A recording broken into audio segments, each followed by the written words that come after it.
Wargani popote ulipo mpenzi mtazamaji wetu wa Akiza TV. Leo ni tarehe 1 mwezi wa 12 mwaka 2025. Ni siku njema kabisa tukuangazia habari mbalimbali za kimichezo, ambapo hapo jana ligi ya mabingwa barani Afrika kundi D, timu kati ya Simba Sport Club dhidi ya Stade Marine, ambapo mechi iliweza kumalizika full time, Simba kuweza kutandikwa mabao 2-1 Stade Marine dhidi ya Simba Sport Club.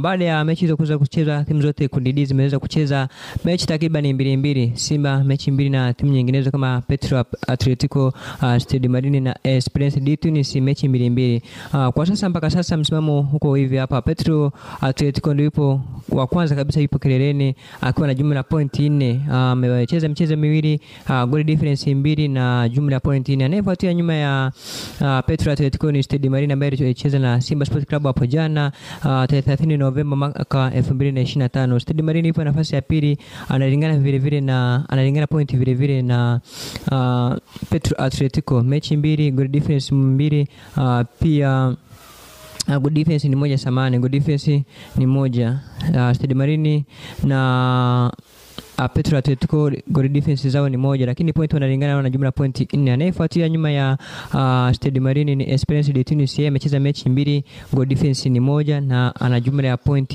2. Lakini wa mwisho kabisa kwenye kundi D, ligi ya mabingwa barani Afrika, ambaye ni Simba Sport Club kutoka Tanzania, yeye yupo wa mwisho kabisa, amecheza mechi 2 na hajafunga mechi yoyote ile. Hapa ni Akiza TV, pia nakukumbusha usisahau kusubscribe katika YouTube channel yetu, pia kulike, kushare na kucomment wa kwanza kuweza kupata taarifa mbalimbali ambazo zinakuwa zinakujia katika channel zetu za Akiza TV. इस वीडियो को लाइक करें, हमारे चैनल को सब्सक्राइब करें।